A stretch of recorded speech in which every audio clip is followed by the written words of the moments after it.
All right, hello everybody. How's it going today? I really hope you enjoyed the stream last time, and just let me know if you are interested in seeing more. But today we got some pretty cool coffees today. We got 2 Columbian decafs. So these are kind of ordered from Trade. Trade's kind of a website where you sort of like put in like your coffee preferences, and then they kind of like bring in like roasters all around the country. But this comes from Boxcar, that's in Colorado, and this is City of Saints, which is roasters are from Brooklyn, New York, so pretty cool. But sort of like the interesting process about these 2 coffees are sort of the decaffeination process.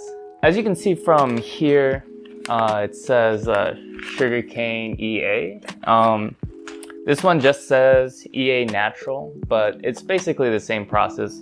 Here they also say it's like from naturally occurring sugarcane, or the sugarcane fermentation process. Now, all of that actually means ethylene acetate is kind of found in like small amounts in like either like food beverages, like wine, beer, fruit, and like some vegetables too.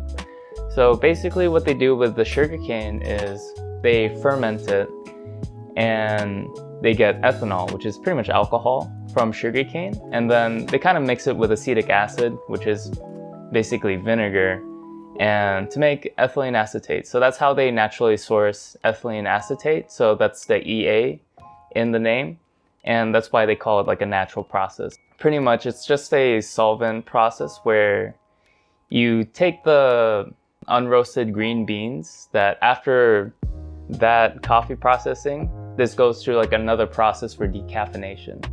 Now you take the green beans, you put it in the ethylene acetate solution, and that dissolves all the caffeine within the coffee. And then they kind of just like send it off and roast it just like any other coffee. So for this one, for City of Saints, it's a washed Columbian. It's a Typica and Caturra sort of blend, and it's from Julia. That's the region in Colombia where it's from. And this Boxcar decaf, it's from the Caldas region, and the varieties are Castillo, Caturra, and Colombia. I'm not sure what they really mean or indicate when they say Colombia. Sort of my guesses is like it's either like a landrace or like an heirloom variety, or some sort of like indigenous coffee that kind of grows in that specific area of the Caldas region. But yeah, I mean, that's kind of just like the basics of it. Well, let's go brew a couple of cups and let's have at it, right? Oh my goodness. Yeah, I think that's probably enough for 2 cups of water. Yeah, I guess we're gonna have to just brew these separately. V60 filters. All right, what do you guys think I should brew next or brew first? Let's go with City of Saints. I kind of like their packaging. It's pretty interesting. Has like that kind of graffiti look. Let's kind of just do, what, 14 grams? I feel like 14 grams is all right for 250 milliliters. It's just preference. Pretty sure that's boiling. Let me go check if it's plugged in. Yeah, it's boiling. So guys, how's your guys' day going? Mine's going all right.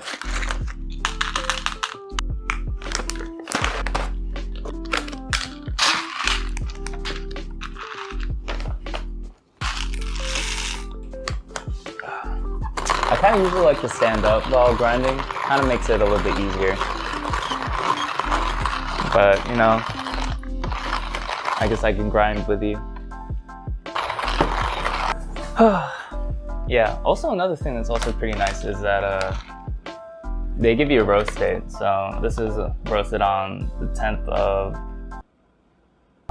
October 13th or 12th, I believe. So, they roast it at least like at most like 1 week before they ship it, or when it gets to you, it's like 1 week has passed since they roasted. So still pretty decent for a shipping experience. But you know, let's go ahead and brew this coffee.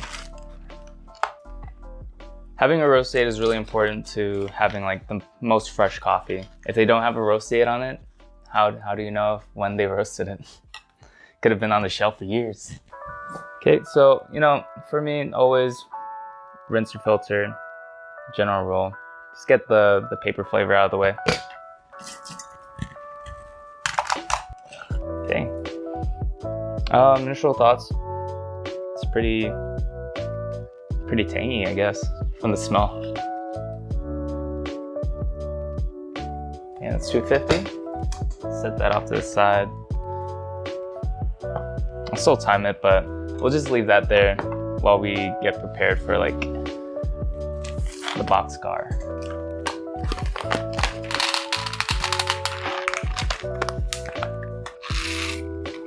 I'm not really clearing the grinders. I mean, this is kind of a more, you know, informal tasting. You know, if you want to consider that.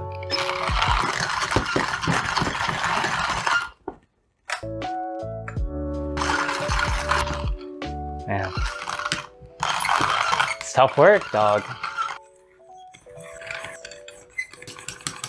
Weird. I always feel like kind of decaf beans are like a little waxy for some reason.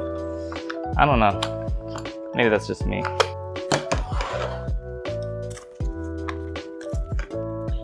Okay, just like another pre-rinse.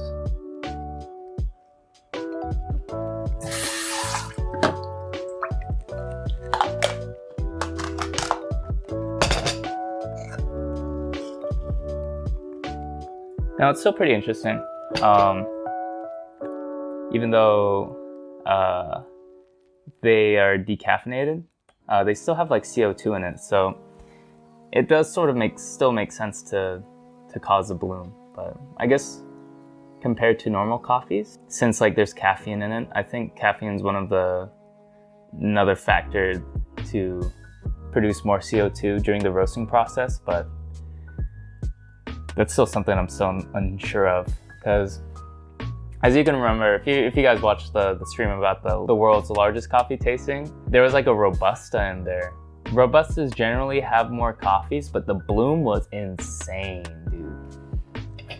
And I wasn't keeping track of brewing this coffee. Shucks. Sorry, the brewing process is gonna be a little bit scuffed on this one. I'll try to keep everything sort of similar, just a longer bloom. I don't think that changes too much of the flavor. I hope. Okay, it's around 250. I'll just take that off the scale and leave that to rest. I'll just still keep waiting for the City of Saints to cool down before we drink it, because I want to do a little bit more of a comparative taste. All right. So now these are kind of cooled down a little bit. Kind of taste them now. Yeah. So there can be like some differences in sort of where you carry the cups. This has like a much of a wider brim. This is much like a narrow brim.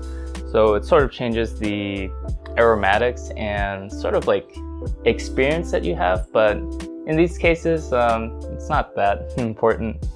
Well, especially for me, I'm not really that perceptive to these types of different changes, but maybe subconsciously I am, I don't know. But this it is a little bit more citrusy, described on the box. It says orange, chocolate, and Brazil nut. I would say that the orange is probably most, I guess, pronounced flavor out of this cup. Not bad.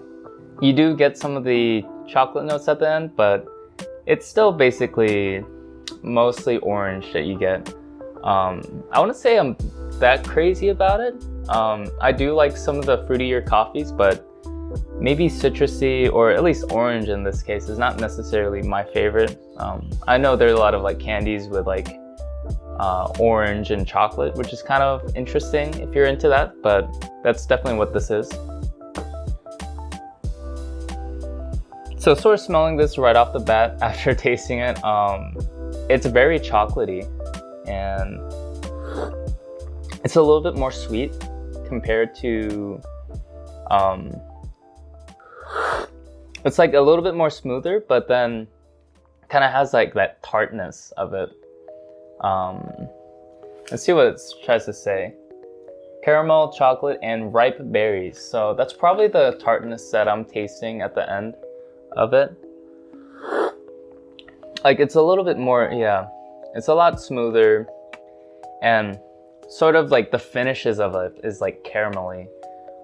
Sort of like that demerara sugar, you know, that sort of like crystallized brown sugar in those like raw sugar packets, if you know what I'm talking about.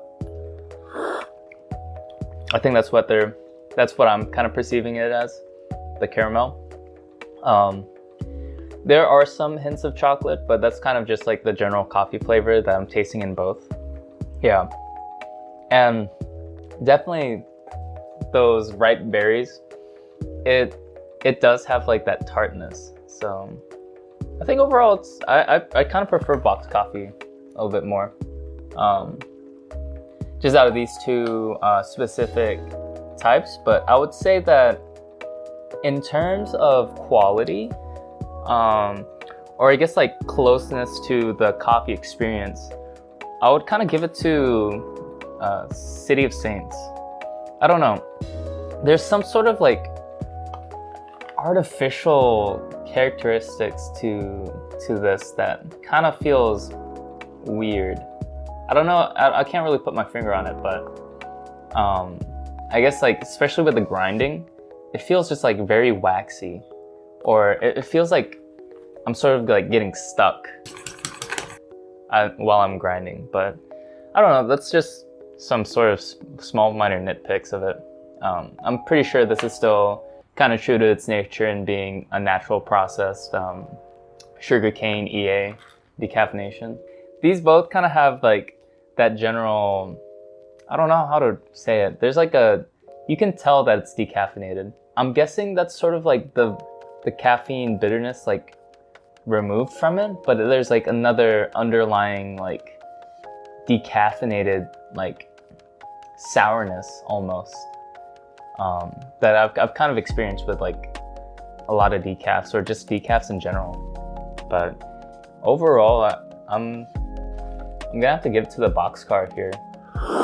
Just in terms of my preference, I kind of enjoy like these types of flavors. It's a little bit more smoother. This is a little bit too bright and acidic for me in terms of like the orange. It's almost like you're tasting like orange peel rather than the orange.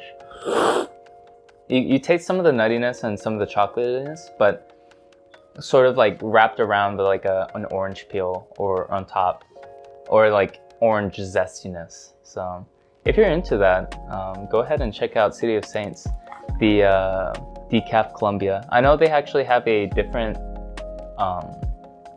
thing on their website, but this is from Trade. I know they have different coffees in season right now for autumn 2020, and they have a little bit different notes on their website, but on Trade, this is the one that I got.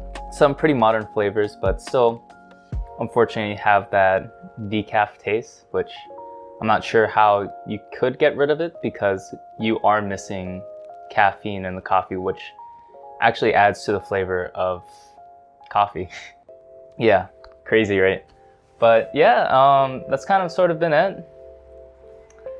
Kind of enjoyed my experience tasting these two decaf coffees. So, you know, if you're interested, go check out Trade. I'm not affiliated, but you know, it's like a good resource to kind of start off on discovering a lot of like different roasters around the nation. So, you know, that's about it. See you next time, and hope you enjoyed the video.